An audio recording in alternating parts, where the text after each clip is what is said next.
Welcome to my dark corner of this sick world. This week's film is Werewolf in a Girls' Dormitory. There's nothing I don't like about that title.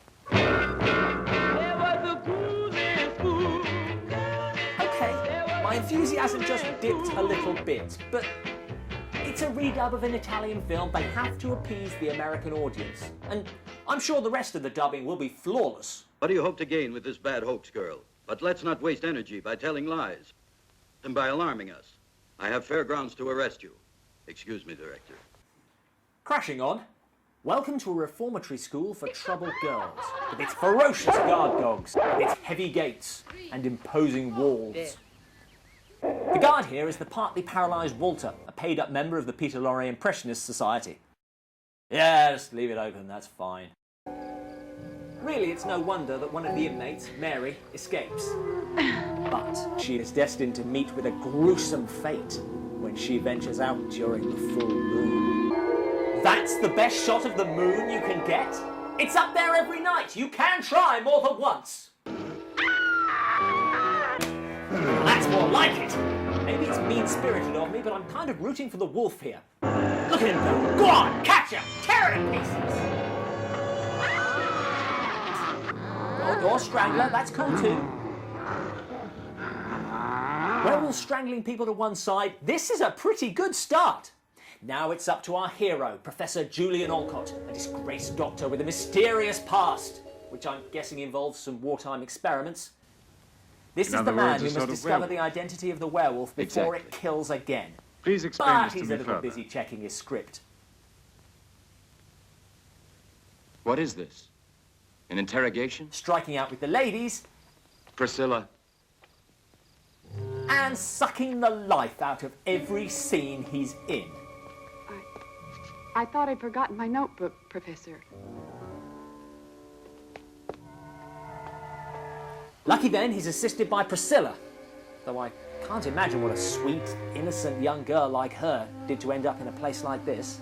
She was convicted of attempted homicide. Just goes to show the system works. She's learnt new virtues like honesty. You're all alike. You're all ready to sell yourselves. Yes, but So, actually, this isn't really a horror film. It's a detective story in which the killer is a werewolf.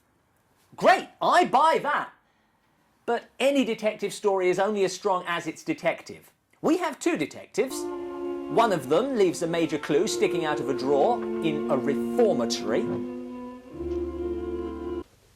Well, have they just vanished? but they were here. I put them here a few minutes ago. Gee, what can have happened? I can't imagine. While the other is too busy being the creepiest SS officer ever to escape Nuremberg. But why are you crying? This guy's trusted with young women. But then so is this one.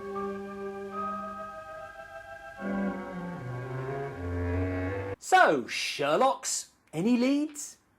I saw that the assassin didn't run away immediately. He remained in almost a contortion for some moments on the bridge before going, and it was then that I was able to recognize him. Who's there? What? Where? Don't interrupt her there! What sort of detective are you? And that's the last we hear of that as she gets killed in the next scene. Although this one probably wasn't the werewolf. But Priscilla must be getting close, since she is attacked by the werewolf and is saved by Walter's dog. One of the girls saw this. She said his right arm was torn open by the dog. The police have to inspect each and every man in these. Absolutely. This swiftly leads to a suspect. Right, Professor? Would you mind showing me your right arm? No, of course not. This fiercely penetrating interview is conducted by school director Swift. Yes, it's hurt. Then show it to him. But I did not attack Priscilla. Show it to him! I must assure you of one thing. I hurt myself accidentally. Show him your fucking arm! Professor, He never does! Nor does he ever explain how his arm was injured. Nor, in fact, is it ever mentioned again. The whole scene is just to make everybody seem like a suspect, or at least everybody with a dodgy arm, which is quite bad news for the disabled Walter. Look at that man. His right arm isn't functioning. Although he is acting suspicious, he is in a dormitory.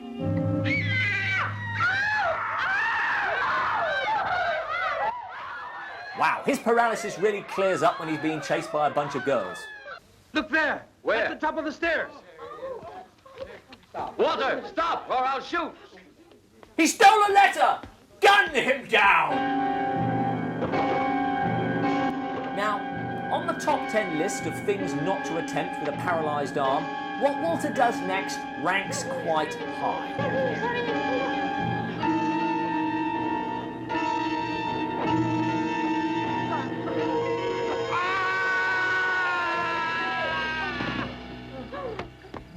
So, another line of inquiry bites the dust. It's terrible. Walter killed himself. No. Yeah, before you had the chance to shoot him. Please. Olcott and Priscilla now go to see Sir Alfred. But there are some facts that have to be cleared up. I don't have to defend myself.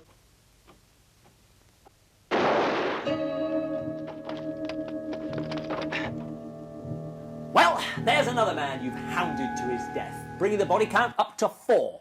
And if you're wondering where the werewolf is in all these deaths, then you're not the only one. But I suppose he's still got plenty of time to show up again, because God knows we're nowhere near sorting out the problems of creepy old man affairs, scary women with stuffed birds, disgraced doctors, and a bunch of badly dubbed European actors forgetting their bloody lines!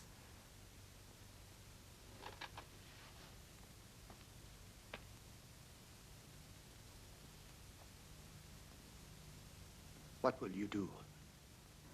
And this movie also commits the cardinal sin of the horror film, trying to give scientific explanations to the supernatural. It's so difficult, actually, without my using the medical terms. Oh, will I be able to understand this? The pituitary gland acts strangely. Whoa! I'm out of my depth. Do you want to know more? Hell no. Let's get back to the killing. I knew where I was then. Maybe the werewolf will get a look in. That's a fucking dog! That's 5 deaths, and only one of them has been gorily shredded by the werewolf I was promised in the title. And speaking of the title, the werewolf has yet to come within snarling distance of a girl's dormitory, unless of course he's hiding under the bed, which would at least explain where he'd been all this time. Actually, I have a theory on why he hasn't shown his face again.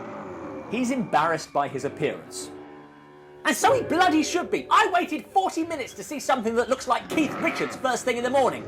And if you're hoping that the werewolf being a massive letdown will be made up for with some serious girls' dormitory action, then you're a pervert. And in for yet another disappointment.